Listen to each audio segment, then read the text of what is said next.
Hi, Patreon. I don't know why I'm doing this. I'm surprised that Mickey didn't come out. See, I'm an old person. This is how you know. Oh, there, fireworks.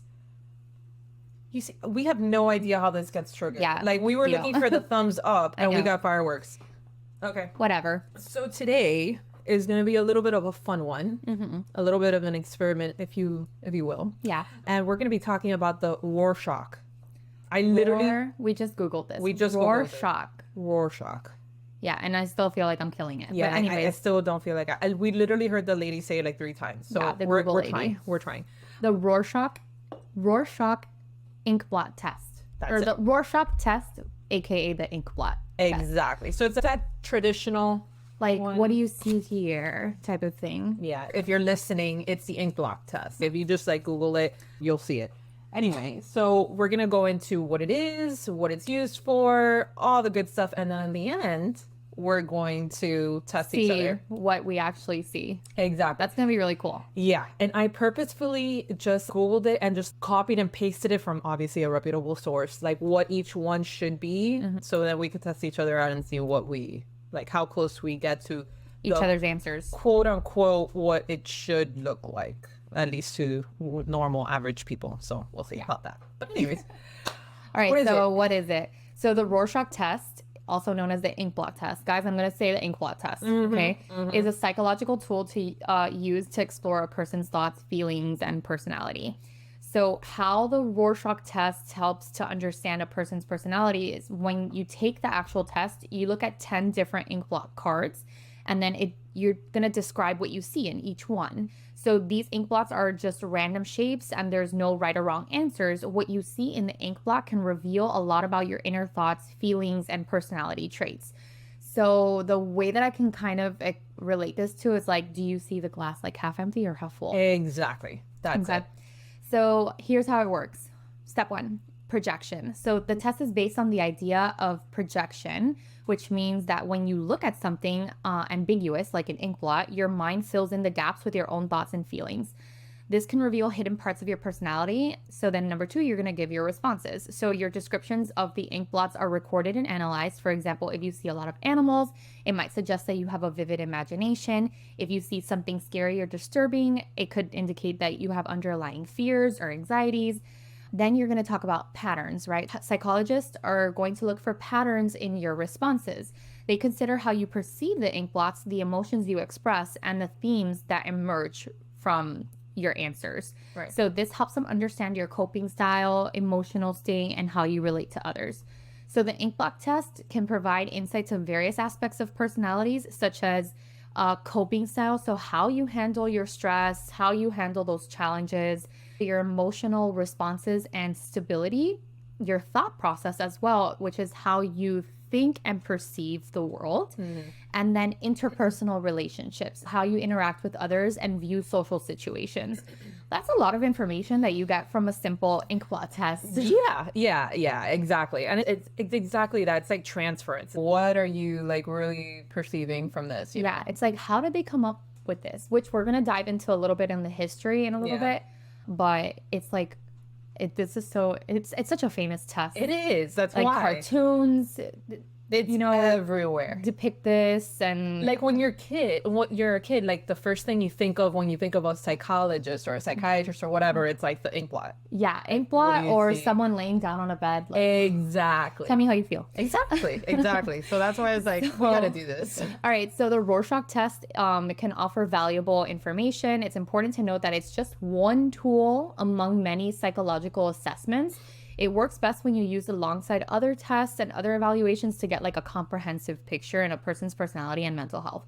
So what that means is that you're not going to go in and see a psychologist and they're going to present to you some pictures and then that's it. They're going to give you a diagnosis and all these things. It's not accurate enough for that. Exactly. This is just going to maybe give them an idea. It is a tool in their toolbox, right? 100%. So yeah, Jules is going to talk about the history. So let's talk about where this came from, how it was made, all the things. So Hermann Rorschach, hence the name, a Swiss psychiatrist, came up with the idea for the ink blot test through a mix of his early interests and professional experiences. As a child, Rorschach enjoyed drawing and playing a game called, I'm going to try. Plexography? That's it. I'm not even going to try. I don't even know if I said that right. Plexography. Looks and sounds perfect. Anyway, in this game, you place a blob of ink on a piece of paper and fold it to create an interesting and like abstract images. So this childhood fascination with ink blots stayed with him throughout his life. Rorschach decided to become a doctor and studied medicine, eventually specializing in psychiatry. During his work, he became interested in how people perceive and interpret the world around them. He was particularly influenced by the ideas of Sigmund Freud. I mean, come on. Who explored the unconscious mind, and by the work of another psychiatrist, Seisman Hens. I just know that from a movie. I hope I said it right. Like, wow. Just because, me pronouncing something right, it's because I heard it somewhere else. Which used ink blots to study people's fantasies. In 1918, Rorschach began experimenting with his own set of ink blots. He created 15 ink blots, and showed them to his patients, asking them what this might be. He noticed that different people saw different things in the ink blots, and their responses seemed to reveal something about their personalities and mental states. So Rorschach believed that when people looked at these ambiguous ink blots, they projected their own thoughts, feelings, and unconscious desires onto the images. And this process is called projection. Could help psychologists understand more about a person's inner world. So in 1921, Rorschach published his findings in a book called Psychodiagnostics. He detailed how the test could be used to distinguish between different mental health conditions by analyzing how people interpreted the ink blots. Unfortunately, Rorschach died the following year at the young age of 37, but his ink blot test lived on. Other psychologists continued to develop and refine the test, and it became a widely used tool in psychology. All right. So that's where it came from. What a guy. I know, right? I don't think he ever realized how big of an impact his ink blot I don't think fascination would have led in like the world of psychiatry. Exactly. And how it's still used today. Yeah, I know. Like after all that time. Like, I know. It's crazy to think about that one. So how reliable is this test, right? It's like, come on, girls. Is this really, like, do they really do this? It's the year 2024. I mean, I'm not going to lie. It takes some time, right? Yeah. Like, you're going to be there, like, interpret things and stuff like that. Yeah. But it's definitely still done. Right. So the reliability of the ink blot test in diagnosing a mental health condition is a topic of ongoing debate among psychologists. So here's a simple explanation for non-experts. So imagine a Rorschach test as a tool in a psychologist's toolbox, right? So like any tool has its strengths and weaknesses. Some psychologists find it useful while others are skeptical about its effectiveness, okay? So here are the key points to understand. 1, limited reliability. The Rorschach test isn't always consistent, right? So different psychologists might interpret the same person's responses differently, which can lead to varying conclusions. I think that that's like a big thing, right? And also it's like, if you show me that one picture one day and then you show it to me again the next day, what's to say that I might not say something different? Exactly. Right? Or your conclusion changes. You're like, well, today she's a little bit happier. That's what I'm saying. That I literally was going to say that. Maybe your mood influences what you see that day versus another day, you know? Yeah. The other thing is that it's useful for specific conditions. So the test seems to be more helpful in diagnosing certain mental health conditions, particularly schizophrenia and bipolar disorder. But for these conditions, it provides valuable insight. Not a standalone tool. Again, you use this in combination with other tools. So most experts agree that the Rorschach test shouldn't be just used on its own to diagnose mental health conditions. It's just best alongside other assessments and methods just to get a more complete picture. So is an ongoing debate. I mean, are you surprised it's medicine? Yeah, exactly. There's still disagreement among psychologists about how reliable the test is. Some argue it's a valuable tool, while others believe it's not significantly sound enough for a widespread use. And I can see that because usually when we want to recommend something, it's because we want to make sure that everything is consistent along various fields, right? So one person's interpretation might be different than another person's interpretation. It's really like, how useful is that? Exactly. Right? Yeah. So potential for overdiagnosis. Some critics worry that the test might lead to overdiagnosis of a mental health problem, especially when used in legal settings. So for legal cases. Okay. In simple terms, think of the Rorschach test like a weather app on your phone. It can give you a general idea of what to expect, but wouldn't really rely on it alone to make important decisions. So you'd probably check with other sources too. similarly, the ink blot test can provide useful information, especially for certain conditions, and it's most effective when used as part of a broader assessment. Psychologists often use this alongside other tests, interviews, observations to get more of an accurate understanding of a person's mental health. A person's mental health diagnosis is really complex. It's not straightforward. Sometimes it involves multiple diagnoses all at the same time, Yeah. and some overlap with each other. So if you're concerned about your mental health, it's always best to consult with a qualified professional, a psychologist, psychiatrist, okay, who can use a variety of tools and methods to provide a comprehensive assessment. Yeah. So how do experts interpret these results, right? So you're sitting there, they show you the test, and then what leads them to be like, well, this is what is underlying because you saw X, Y, and Z on this ink blot. Experts interpret the results of the Rorschach test by analyzing how a person's responds to a series of these images, right? So then when you take the Rorschach test, you're shown 10 different ink blot cards, and then you're asked to describe what you see in each one of them. And they're all different. They have different colors, different shapes, all that stuff. So the psychologist records your responses and then uses a detailed scoring system to interpret them. Let's go through that. So the content. This is what you actually see in the ink blot. For example, you might see animals, people, or objects. The specific things that you mention can give clues about your thoughts and your feelings. For instance, seeing dark or threatening images could indicate underlying fear or anxiety. Next is determinants. These are the reasons why you see what you see. Psychologists look at what features of the ink blot influenced your response. Did you focus on the shape, color, shading, or movement in the ink blot? Each of these factors can reveal different aspects of your personality. For example, focusing on colors might suggest emotional sensitivity, while focusing on shapes might indicate a more logical or structured way of thinking. Next is location. This refers to which part of the ink blot you used to create your response. Did you use the whole ink blot, a common part, an unusual detail, or even the white space around the ink blot? Using the whole ink blot might suggest a holistic thinking style, while focusing on small details might indicate a more detailed oriented personality. Next is form quality. So this assesses how well your response fits the actual shape of the ink blot. If your response closely matches the ink blot's form, it might suggest clear and organized thinking. If your response is more imaginative or abstract, it might indicate creativity or a different way of perceiving the world. Then you have patterns and themes. So psychologists look for reoccurring themes or patterns in your responses. Consistent themes can provide deeper insights into your personality and your emotional state. For example, if you frequently see images related to conflict or danger, it might suggest underlying stress or anxiety. And then finally, behavior during the test. How you behave while taking the test is also important. Quick responses might indicate comfort and ease in social situations, while delayed responses could suggest difficulty in social interactions and decision making. So the ink blot test uses a standardized scoring system such as the Exner system to ensure that interpretations are as objective and reliable as possible. This system analyzes various aspects of your responses and compares them to established norms to draw conclusions about your personality and emotional functioning. So in summary, the Rorschach test is like a psychological mirror that helps reveal hidden aspects of your mind by interpreting what you see in a series of random ink blots.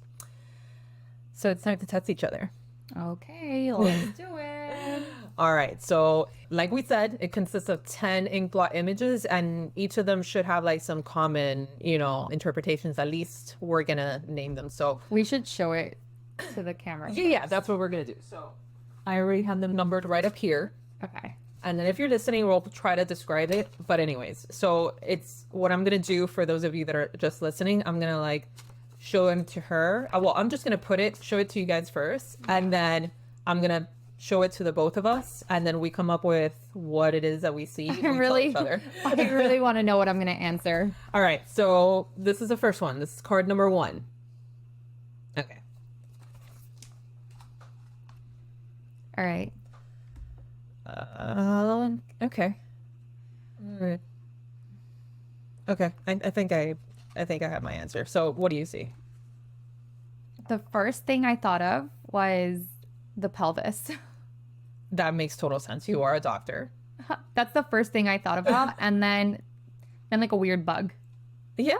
Yeah. Okay, I see like a bat type of situation. A bat. Okay. Like kind of like a bat. Like it's like a weird animal that has like some weird wings. Like think of like the oh my god, what's that? The Mothman. Like Okay. that cryptid, the Yeah. Mothman, like something sinister like that is what I say. Awesome. Yeah. Then very different. Anyway, I thought pelvis with the sacrum and the coccyx at the end. awesome. I mean, it tracks. Yeah. It tracks, you know? It tracks for each of our personalities. So, all right. So, this card supposedly often seen as a bat, butterfly, or moth. Well, shit. Okay. All right. All right, Okay. Jules. All right. Okay, I'm so on it. far, I bet is the. Well, Looking kind of weird. no, I mean, you're a doctor. It's going to happen. So, responses on this first card can indicate how a person approaches a new and unfamiliar situation. Okay. So, you approach it as a medical stance, I guess. Or just what I'm used to seeing. Exactly. Exactly. Okay. So, that's card number 1. All right. Card number 2. Okay. Okay. All right, I have my answer. And I'm not looking at the responses. Yeah, I'm not looking actively at the not responses looking at the either. responses. Okay, I'm ready. Girl, this is looking something like a horn. Really? Oh my god, Yeah. it's so different. I love this. This is so different. Like I see like eyes and a mouth and like horns. Okay, I can see that now that you say that. But Yeah. What did you think? I see two people high-fiving each other with little hats. Oh wow, that is very different. You see what I mean? Oh my god, yeah, I see it Oh, now. but that you see said it now that. too, Yeah, right? yeah. And then when you said that to me, I'm like, oh yeah, I see now the horns. But Oh my God, to so what me, is it? the horns look like the little The hats. little hats. And then you see them. No, yeah, they're high fiving. No, now I definitely see it. I definitely see the high five. All right, so read it. So it says commonly interpreted as two people or animals. The red areas is seen as blood, which could suggest aggressive or sexual themes. Jeez. Okay, well, Okay, we well, didn't we didn't go think into that the either. sexual themes, but okay. All right, so I'm sticking with the more common one. All right. Yeah, I know. Okay, Yvette, Okay. what the fuck does that mean? What does that mean for me? All right, so that's that. Now we're going to card number 3. This one's going to be hard. I really don't know what I see there, but anyway, so let's see. What the hell do I see there? Like, I don't know. Okay, whatever. What do you see? Two people playing drums. I see that now. I see that now. Okay. I kind of see like a face. Like these are the eyes. And Okay. Then, and then yes, like I kind do of- see that. I do yeah. see that. And then the nose is a red thing in the middle. In the middle. Yeah. Okay. Okay. All right. So for card number 3, frequently perceived as two human figures interacting. There you go. Okay. Okay. This card often elicits social interpretations and can reveal how a person views relationships. Okay. Okay, so I see like I guess more individualized and you see it like together. Okay, Okay. perfect. I mean tracks Yeah. again. All right. So card number 4. All right. Okay. All right. I think I have mine. That's how I felt in the last one. I'm like, I don't even know what to interpret this as. But this one, it's like, kind of. Okay. It's gonna sound weird, Mm. but it looks like a person like this. So like 2 feet, Uh-huh. 2 hands, and a tail, like almost like a dinosaur type. Okay. I kind of, okay, I do see. Julie, okay. It's not what I'm saying. No, but I do agree with something like this kind of looks like a spine to me. Yeah, like a Right? spine, and then Yeah. these are 2 feet like off the side, and then these are 2 hands, like See, a little, this like a is- little raptor. Uh-huh. Okay. I can't, I like, see a raptor. I see more like a pelvis type of situation in this Okay, one. so now you're seeing the pelvis. Yeah, now I'm seeing the pelvis. Okay, so yeah. Card number 4, often described as a large looming figure, sometimes seen as a monster or a giant. That all you. Okay. All you. You got it. All right, responses may indicate attitudes towards authority or power. Okay. Okay. I'm not a psychologist. I don't know what that means for either one of us. Yeah, I know. Please, if anyone has any insight, if you're a psychiatrist or a psychologist, please ahead. let us. Yeah. Yeah. I want to know what your opinions are. Okay, this So is card number 5. number 5. Okay. All right. I know Yeah. what I see. Yeah, me too. I see a butterfly. Me too. Okay. I see a butterfly. All right, typically seen as a bat or a butterfly or a bird. Yeah. This card is considered the easiest to interpret and can reflect a person's ability on perceived objects versus reality. Yeah, I mean, okay. it has the antenna. Yeah, And all that. Like, there's no way. Like, Okay. Interesting. Oh my God, these are so funny. right? Yeah. Okay. So card number 6.